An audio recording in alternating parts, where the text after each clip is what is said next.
Hello and welcome. What we'll be looking at today is how to create an audience list for your broadcast module, enabling you to simply send over to the same target group over and over new broadcasts. First thing I'm going to do is head over to the users section. And I'm using the users section because I know these are people profiles and they have an email address attached to their profile. However, Members Village allows you to use any data construct as long as it has an email within it. Meaning if my organizational profiles had email addresses attached, I could then create a group or an audience list from my organizations to send broadcasts to. Now, first thing that I'm going to do, and the first thing that we're going to cover, is how to create a conditional audience list. Meaning, once created, the system will always keep that list up to date for me as people meet that criteria. Meaning, I'm going to pull members, and I'm then going to make it a little bit more complex. I'm then also going to add in a provincial selection, meaning I want valid members out of Alberta. So, which gives us 4 entries in here.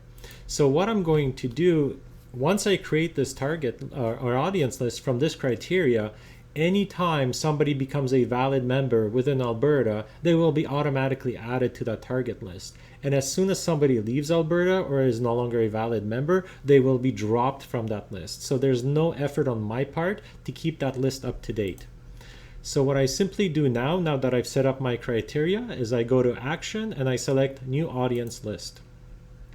In here, I now have to set a couple of variables. The first thing that I'm going to do is set the name of this list. So I'm going to call this Members Alberta. I'm not going to give it a summary just because this list will not be public, meaning a user cannot sign up to this list on the front end. And I'm not going to do any email verification because I know these are valid members. I do not need to verify that they are real people through a secondary automated process. The next item that I'm going to select is which email the system is going to use to send an email to. And in the users table, we have both the financial account and the email address. And at this time, I'm just going to choose the email. I don't care who the financial contact is for this person. I want to use that person's email address to send them broadcasts. And the last option that I have to select here is what the name tag is based on. And the name tag is simply the ability for me, when I'm composing an email, to say, hey, I want you to insert a name in here, which will automatically fill it. Now, what the system will do for you is present you with options of what you can select, which will then be used within the name tag.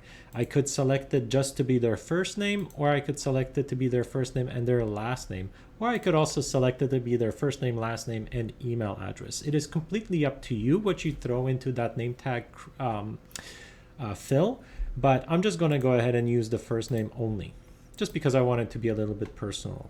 And I'm going to go ahead and submit that. And now my list has been created. So if I head over to my broadcast section, I can see here that we now have a members group for Alberta, and we can see that there are 4 recipients who match that criteria. What I can also do as an administrator now is actually go ahead and check the actual data that we have within, and we can see all of which target list they belong to, their name, their email address, their language preference, when they joined this list, if they unsubscribed from this list, whether they've been confirmed. And again, I skipped the confirmation step because I know these are real people that exist in the system. And whether this is a conditional selection. In our case, it is. I want the system to always keep this list up to date, and whether their verification has been sent. And again, we're not worried about that in this case.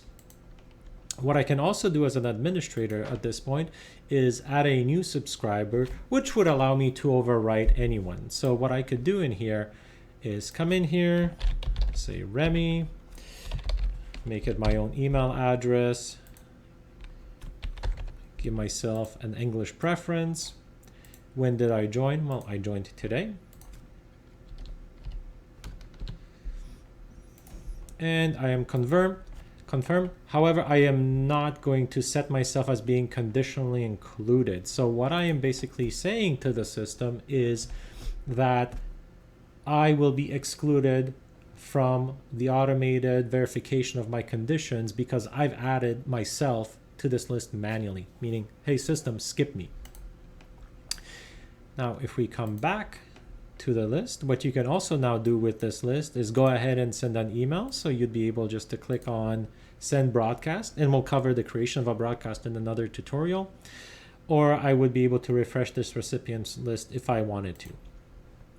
And that is how you go about creating a audience list, which will be automatically maintained for you by Members Village. The second way that we can also create an audience list is by simply clicking on New. And what this allows us to do is to go ahead and give it a name. In this case, I'm just going to call it a random list. And I'm going to give it a summary.